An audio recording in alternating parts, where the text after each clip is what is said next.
Faisons le point sur l'alignement, sur les alignements dans Photoshop. Alors, il y a 6 types d'alignements dans Photoshop. Il y a 3 types d'alignements, comme vous pouvez voir de ce côté. Il y a un type d'alignement qui est vraiment vertical. Et cet alignement a 3 types. Et l'alignement vertical a également 3 types. Ça fait donc 6 types d'alignement dans Photoshop. Alors, le premier alignement que nous allons voir, c'est l'alignement en haut. Donc, l'alignement horizontal, n'est-ce pas? Mais par le, comme vous pouvez le voir ici, surligné en rouge, vous voyez que les éléments, les 3 blocs, les 3 éléments, n'est-ce pas, graphiques qui sont là, seront tous alignés à partir vers le haut. Vous voyez donc la barre du haut montre également le positionnement qui va permettre voilà, que les éléments soient alignés. Et du côté de l'alignement vertical, c'est pareil. Là, verticalement, ce sera à gauche, au milieu ou à droite. Donc, si on voit l'alignement à gauche, vous allez voir que le trait ici va déterminer l'axe, n'est-ce pas, d'alignement. Alors, ici, c'est aligné à gauche. Là, c'est aligné vers le haut. Vous voyez que ça ressemble exactement à ce qui est représenté dans l'icône. Alors, dans une deuxième figure, nous avons l'axe au centre. Vous voyez que les éléments seront alignés en fonction de leur dimension, de leur hauteur. Ils seront centrés. Ici aussi, en fonction de leur largeur, ils seront centrés verticalement. Ici, horizontalement, ils seront centrés sur le bas. Vous voyez le trait du bas. Ils seront positionnés en fonction de leur hauteur. Ça, c'est pour pouvoir bien distinguer. La différence de taille, c'est pour bien distinguer l'alignement. Ici, c'est à droite. Donc, vous voyez ces 6 alignements. Quand vous voulez aligner les éléments sur Photoshop, et c'est un élément très important du design, vous devez tenir compte de ces 6 types d'alignements-là. Maintenant, nous allons parler des distributions dans Photoshop. La distribution est un peu différente de l'alignement et aussi complémentaire. Parce que dans la distribution ne consiste pas à aligner, n'est-ce pas, les blocs par rapport à un positionnement de l'écran, mais ça permet d'aligner par rapport à un positionnement les uns les autres.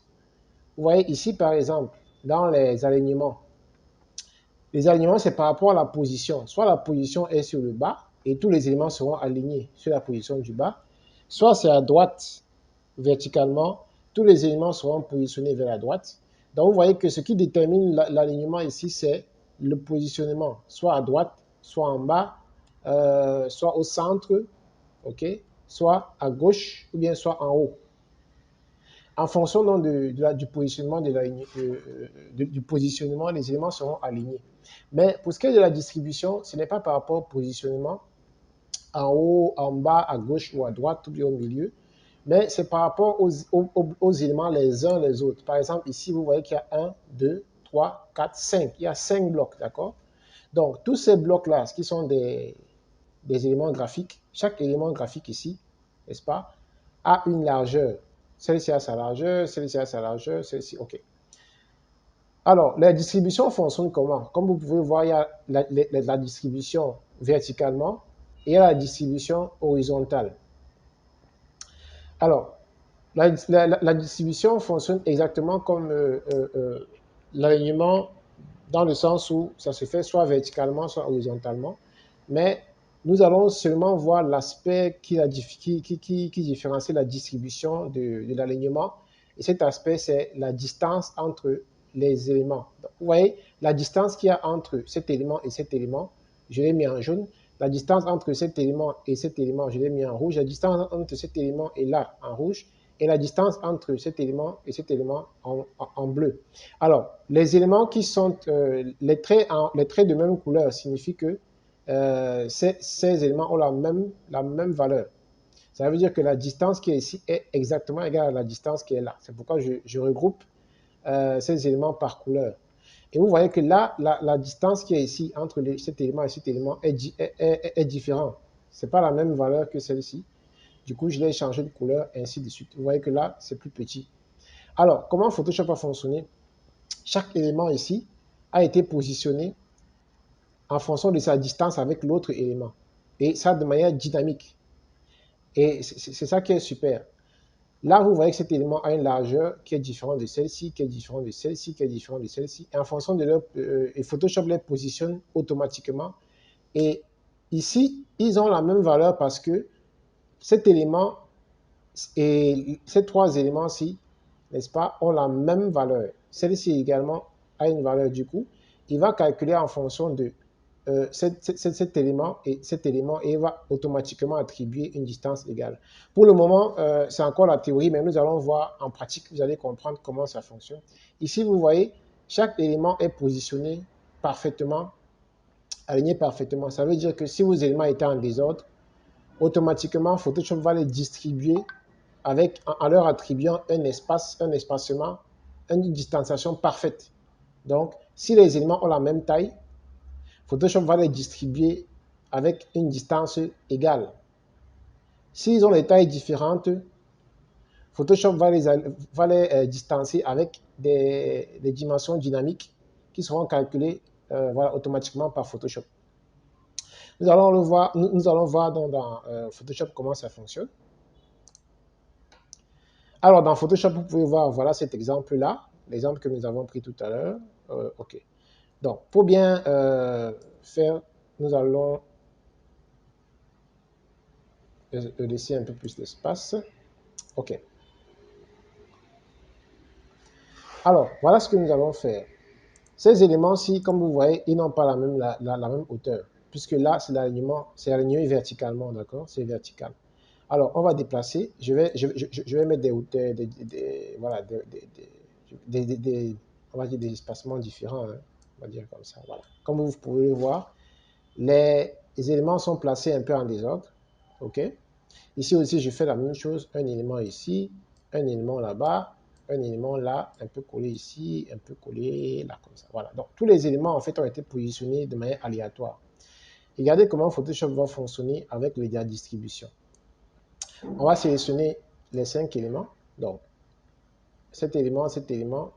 En passant, voilà une autre action, n'est-ce pas, de l'outil déplacement. Elle permet aussi de sélectionner. Donc, comme vous voyez, il sélectionne les éléments, mais elle permet de sélectionner un groupe d'éléments. Et ça ne fonctionne que lorsque ce bouton est activé. Si je le désactive, je ne pourrai plus sélectionner tous les éléments. Vous voyez, quand je vais faire comme ça ne va pas sélectionner, d'accord? Mais si j'appuie et j'active, je pourrais donc sélectionner tous les éléments en cliquant, sans lâcher. Je descends ma sélection et vous voyez les bordures de sélection qui sont en pointillé qui vont apparaître et qui vous montrent exactement la zone de sélection. Vous voyez donc que je peux sélectionner plusieurs éléments à la fois. Et donc, lorsque ces éléments sont sélectionnés, la zone, n'est-ce pas, des icônes de distribution s'est activée. Et comme cette zone s'est activée, on va distribuer, voilà les éléments de distribution verticale. On va les distribuer, vous allez voir comment Photoshop va automatiquement attribuer des valeurs en fonction des hauteurs des différents éléments. Hop, cliquons sur le centre.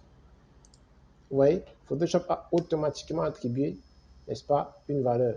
Ici, on va aligner par rapport, n'est-ce pas, au haut. Et vous voyez, automatiquement, Photoshop attribue également des valeurs. Ici, des valeurs. Mais tout ça, c'est vraiment un calcul que Photoshop fait. L'élément qui est le plus utilisé, c'est celui du centre, parce qu'il permet d'attribuer dynamiquement des valeurs égales, okay, en fonction des tailles des éléments. Même chose ici, vous pouvez voir, quand on va sélectionner tous les 5 outils, les 5 objets graphiques, vous allez voir qu'on va aligner, comme c'est vertical, nous allons aligner verticalement. On clique ici, hop, vous allez voir, automatiquement, Photoshop va attribuer un espacement parfait, égal, n'est-ce pas, entre chaque élément, parce que chaque bloc ici a la même taille, a la même largeur, autant pour moi, que l'autre bloc. Donc, la distribution, c'est par rapport à chaque élément. Il va calculer l'espacement entre chaque élément et il va attribuer une valeur d'espacement pour pouvoir les aligner de manière cohérente et parfaite.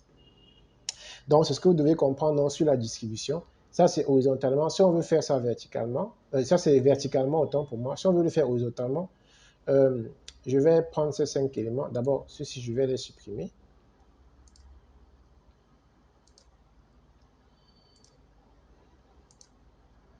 Voilà, je récupère ces 5 éléments. Je vais les router. On a vu tout à l'heure comment on pouvait tourner, n'est-ce pas? On va tourner. Hop, vous avez compris le principe. Voilà. Et lorsque je fais comme ça, je positionne au centre, je valide. Voilà. Vous voyez que là, maintenant, c'est horizontal.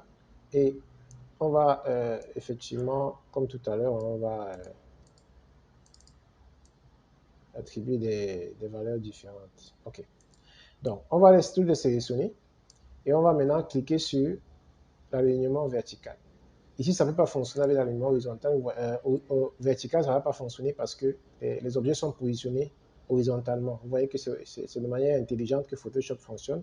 Là, on va cliquer sur celui du centre pour donner des espacements. Voilà, parfait. Hop, on clique et Photoshop a automatiquement attribué un espacement entre chaque bloc. Maintenant, si je clique ici en haut et à droite, vous voyez qu'il n'y aura aucun effet parce que généralement, lorsque l'espacement est parfait, voilà, le haut et le bas, on voit très peu la différence, n'est-ce pas?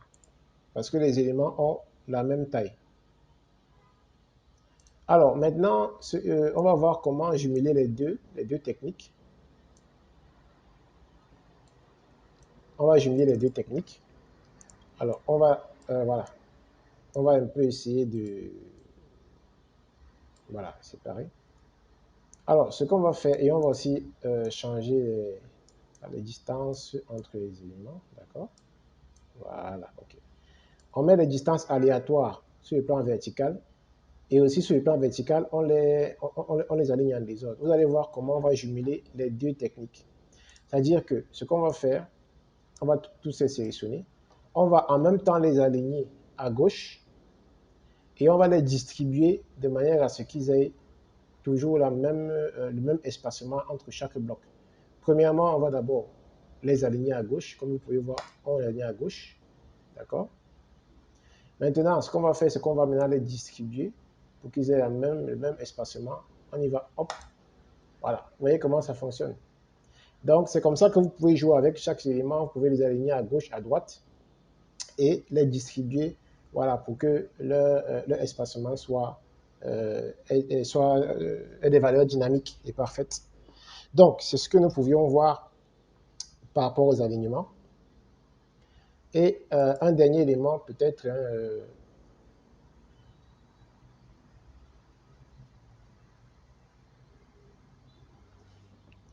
alors, le cours d'aujourd'hui est terminé. Nous avons vu principalement, pratiquement toutes les options, n'est-ce pas, voilà, de cet outil déplacement. L'outil déplacement. Nous avons vu qu'il permettait de sélectionner les éléments. Nous avions vu qu'il permettait, n'est-ce pas, de déplacer les éléments. Nous avons vu qu'il permettait de manipuler les éléments, soit en les faisant tourner. Nous avons vu qu'il permettait, n'est-ce pas, de manipuler soit en changeant, n'est-ce pas, la hauteur, je veux dire la taille, en cliquant seulement sur les edges, sur les bordures. Nous avons également vu qu'il pouvait voilà, changer à partir, n'est-ce pas, des edges. Et on a vu également qu'avec les touches Alt et Maj, la touche majuscule, on pouvait, n'est-ce pas, changer les valeurs en gardant le ratio, n'est-ce pas, de la forme. Maintenant, ce que nous allons aussi voir, nous avons vu qu'on pouvait faire du skew. On pouvait manipuler ici directement et on pouvait faire le skew, c'est-à-dire qu'on pouvait, voilà. C'est ça le skew, l'effet de skew. Hein, donc, c'est soit vertical, soit horizontal. Voilà, on pourrait faire le skew comme ça. Maintenant, on va terminer par un élément que nous n'avons pas vu, un élément hyper aussi important. Nous allons voir qu'on peut faire les mêmes manipulations, mais avec une manipulation plus libre. Alors, voilà comment ça fonctionne. Si vous voulez faire les effets de perspective, vous allez devoir utiliser, n'est-ce pas, là, on va zoomer. Là, on va zoomer. Vous allez voir, pour zoomer, ce que j'utilise, c'est la touche Alt. Hein. Vous maintenez la touche Alt et vous cliquez sur la molette de la souris. Vous allez voir que l'écran va zoomer, dézoomer. OK? Donc là, c'est un raccourci clavier rapide. Alors, et pour déplacer maintenant l'écran, soit on peut déplacer à partir de la barre horizontale qui est en bas et la barre verticale qui est en haut. Soit on peut utiliser, n'est-ce pas, la touche espace. Vous voyez la grande touche espace du clavier. Quand on touche, il y a une main qui va sortir. Et sans lâcher, on maintient la souris avec le clic gauche de la souris et on peut déplacer notre écran. Et ça ne fonctionne que lorsque la taille, n'est-ce pas, du document dépasse, n'est-ce pas, la zone du document, la zone de travail qui est ici limitée. Lorsqu'on zoome, vous voyez que ça sort carrément du bloc. Et quand c'est comme ça, on peut déplacer. Très bien. Maintenant, nous allons voir comment jouer avec les effets de perspective. Pour faire cela, simplement avec la souris, on va se positionner sur l'un des sommets. L'un des sommets, par exemple celui-ci, vous voyez comment le curseur a changé, n'est-ce pas? On va maintenir la touche contrôle. Regardez comment le curseur a encore changé. Il est devenu tout blanc. Juste un petit curseur tout blanc. Et sans lâcher, n'est-ce pas, le bouton contrôle, on ne lâche pas le bouton contrôle. On va cliquer avec le bouton gauche de la souris. Sans lâcher, on va commencer à déplacer notre forme. Vous voyez que là, on a un effet de perspective. On peut déplacer tous les bordures aussi. Je vais jouer tous les sommets. Voilà. Donc, on peut faire un effet de logo de Windows.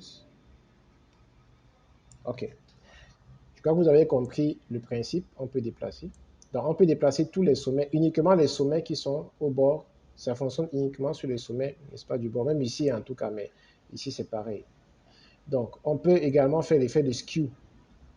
Si on annule, on peut faire l'effet de skew avec ça. Pour faire l'effet de skew, au lieu d'aller ici au bord, n'est-ce pas, ce qui va nous faire, ce ne sera pas optimal. Nous allons faire l'effet de skew en cliquant plutôt celui du milieu.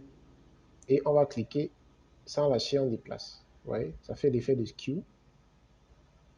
Et si on veut maintenir, si on ne veut pas que voilà, la hauteur change, on maintient en plus du bouton contrôle, de la touche contrôle du clavier, on va ajouter la touche marge. Hop, et quand on va ajouter la touche marge, vous voyez, l'élément va se déplacer sans plus, même si je descends, hein, vous voyez, même si je descends, il ne va plus descendre.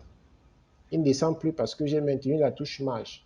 Donc la touche marge, c'est vraiment une super touche qui vous permet, n'est-ce pas, de mettre les contraintes dans vos déplacements, dans vos travaux. Et c'est important de travailler avec des contraintes, voilà, pour éviter qu'il y ait du désordre. Là, le travail est plus organisé. Les distanciations, les formes des objets sont plus logiques, n'est-ce pas, plus géométriques. Alors, nous allons donc nous arrêter là. On va valider notre création. Hop, on va dézoomer la touche Alt et la molette de la souris. Très bien, je crois que nous avons fait un peu le tour. Je ne sais pas s'il y a un élément qui vous a échappé ou que vous n'avez pas compris. Alors, si c'est le cas, vous allez dire en commentaire.